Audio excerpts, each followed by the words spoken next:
ராம் ராம். எந்த ஈஸ்வரனுடைய சுவாசம் வேதமோ அந்த சகல வேதத்துக்கும் அந்த வேதத்துடைய அந்தமான வேதாந்தத்துக்கும் பிரதிபாத்தியமான தேவதை சாக்ஷாத் பரமேஸ்வரன். அந்த பரமேஸ்வரன் கைலாசவாசி, கங்காதரன், சந்திரசூடன், மிருத்யுஞ்சயன், காலகாலன், நீலகண்டன், உமாகாந்தன். இப்பேற்பட்ட பரமேஸ்வரன் பார்வதியோடையும் கணபதி ஸ்கந்தனோட கைலாசத்தில் குடும்பியாக வாசம் பண்ணிட்டு வரார். இந்த பரமேஸ்வரனுக்கு மிஞ்சின ஒரு கருணாமூர்த்தி கிடையாது. எல்லாத்தையும் அனுகிரகம் பண்ணுற மூர்த்தி பரமேஸ்வரன் தான். எல்லாருக்கும் அனுகிரகம் பண்ணுற மூர்த்தி பரமேஸ்வரன் தான்.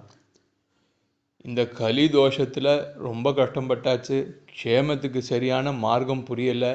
வயசாகிடுத்து, நர வந்துடுத்து, ஜர வந்துடுத்து, வார்த்தக்கியம் வந்துடுத்து, க்ஷேத்திரமாக போக முடியல, உபன்யாசங்களுக்கு போக முடியல, மகான்களை அண்டி க்ஷேமத்துக்கு நமஸ்காரம் பண்ண முடியல, எதுவுமே முடியல. என்ன பண்ணுறதுன்னு தெரியல. யாரை நமஸ்காரம் பண்ணுறதுன்னு கேட்டால் ஒத்தரை பண்ணு போகிறோம், எல்லா தேவதைக்கும் சேர்ந்துருங்கிறது வேதம். சர்வோவை ருத்ரஸ்தஸ்மை ருத்ராய நமோஸ்துங்கிறது. பரமேஸ்வரனை பண்ணு போகிறோம், அவரை ஒத்தரை பண்ணிட்டேன்னா எல்லா தேவதைகளையும் பண்ண மாதிரி ஆகிடும். அதனால் கவலைப்படாத, அவர் கருணாமூர்த்தியா. அப்பேற்பட்ட பரமேஸ்வரன் கோபக்காரராச்சேன்னா அவருக்கு கோபமும் இருக்கான் ரொம்ப. ஸ்ரீருத்ரமே சொல்கிறது அவரோட கோபத்தை தான் முதல்ல ஆரம்பிக்கிறது சாந்தப்படுத்துறதுக்காக. கோபம் இருக்கிற இடத்துல தான் குணம் இருக்கும். கோபக்காரர் தான், ஆனால் அவரை சாந்தப்படுத்துறது ரொம்ப சுலபமாக. சமாதானப்படுத்திவிட்டா அவரை மாதிரி கொடுப்பார் கிடையாதான். பக்தாளி எதை கேட்டாலும் கொடுத்துடுவாராம். எதை கொடுக்கணும் எதை கொடுக்கக்கூடாதுன்னு கூட தெரியாதான் பரமேஸ்வரனுக்கு. அப்பேற்பட்ட கருணாமூர்த்தி பரமேஸ்வரனா. அவரை எப்படி அப்போ இவ்வளோ கோபக்காரரை அவரை என்னடாப்பா நான் சாந்தப்படுத்துறது, எப்படி இப்போ சமாதானப்படுத்துறதுங்கிற. அதுக்கு சொல்கிறாலாம், ஒன்றுமே வேண்டாமா அவரை சாந்தப்படுத்துறதுக்கு. ஒரு உத்ரணி ஜலம், ஒரு பில்வம் இருந்தால் போருமா. ஏக்கஞ்ச பில்வம் சலிலம் ச கிஞ்சித்து சமர்ப்பையே சங்கரமூர்த்தி பக்தியாக. மந்திரம் தெரியணும், தெரிஞ்சிருந்தாலும் பரவாயில்லையா, தெரியலனாலும் பரவாயில்லையா, மந்திரம் இல்லைனாலும் இருந்தாலும் ஒரே ஒரு உத்ரணி ஜலத்தையும் ஒரு பில்வத்தையும் சுவாமியினுடைய சிரஸில் போட்டு பக்தியோடு போட்டுட்டா போருமா. எல்லாத்தையும் கொடுத்துருவாராம், 3 லோகத்தையும். அப்படி ஒரு கருணாமூர்த்தியாம் பரமேஸ்வரன்.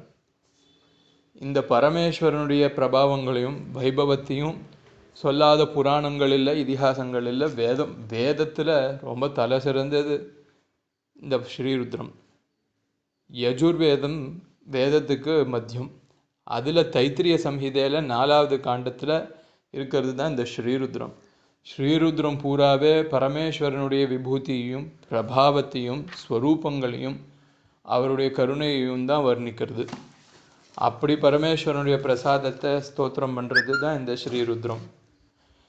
ஸ்ரீருத்ர ஜபத்தினால தான் க்ஷேமம் எல்லாருக்கும் எப்போவுமேன்னு சொல்லி எத்தனையோ விஷயங்களும் கதைகளும் இருக்குது. நம்ம பார்த்துட்டுருக்கோம், பார்க்கவும் போகிறோம் நிறையா. இந்த பரமேஸ்வரனை பூஜை பண்ணினவா எப்படி இருப்பா, க்ஷேமமாக இருப்பா. சிவபூஜை சிவாராதனை நடக்கிற இடம் எவ்வளோ க்ஷேமமாக இருக்குங்கிறதுக்கு எத்தனையோ கதைகளும் உதாரணங்களும் நம்ம பார்த்துருக்கோம் நிறையா. சிவாராதனை ஒன்று தான் க்ஷேமத்தை கொடுக்கும் எப்போவுமே. யத்வாரே மத்தமாதங்கா வாயுவேதா ஸ்துரங்கமா பூர்ணேந்து சதுஷா நாரி சிவபூஜா விசேஷ்பலம்ங்கிறது ஸ்லோகம். சிவ ஆராதனை பண்ணுற கிரகம் எப்படி இருக்கும்னு கேட்காத, போய் பார்த்தா தெரியுமா. யத்வாரே மத்தமாதங்கா, அந்த ஆற்று வாசலில் யானைப்படையும் குதிரைப்படையுமா இருக்குமா. மந்திரிகளும் ராஜாக்களும் தட்டு நிறைய ரத்ன கோவியில் வச்சுட்டு வாசலில் காத்துட்டுருப்பாளாம் அவளை பார்க்கறதுக்காக. பூர்ணேந்து சதுஷா நாரி, அந்த ஆற்று ஸ்திரீகள் முகத்தை பார்த்தா பௌர்ணமி சந்திரன் தோத்து போயிடுவானா, அவ்வளோ ஒரு அழகாக லட்சணமா.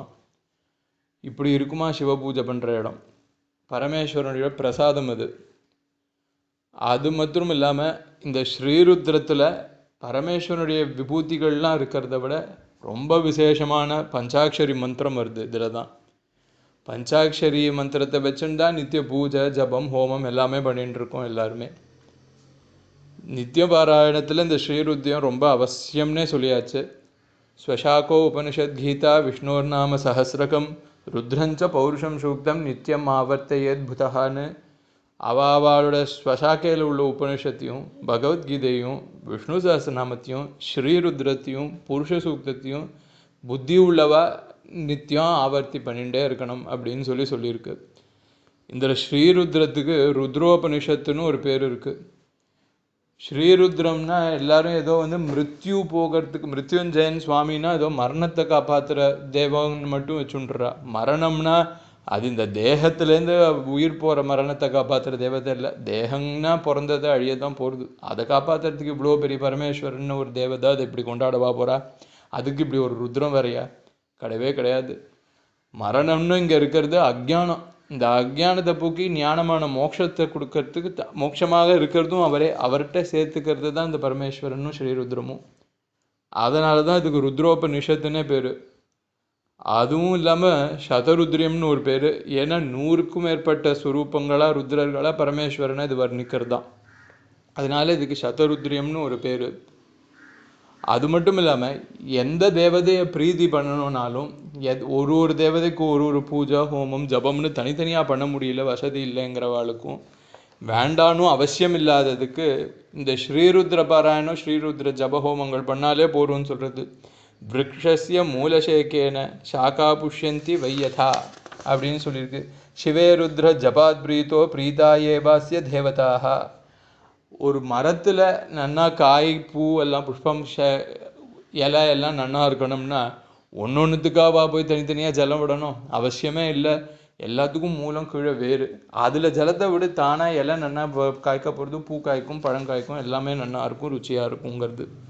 அந்த மாதிரி பரமேஸ்வரனை ஆராய்ச்சிவிட்டா அத்தனை தேவதைகளுமே பிரீத்தி அடைஞ்சிருவாளாம், க்ஷேமத்தை கொடுத்துருவாளாம்.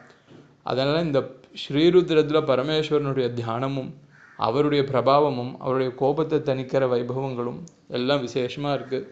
இந்த ஸ்ரீருத்ரத்தினுடைய அர்த்தங்களையும் ஸ்லோகங்களையும் நம்ம இப்படி பார்ப்போம்.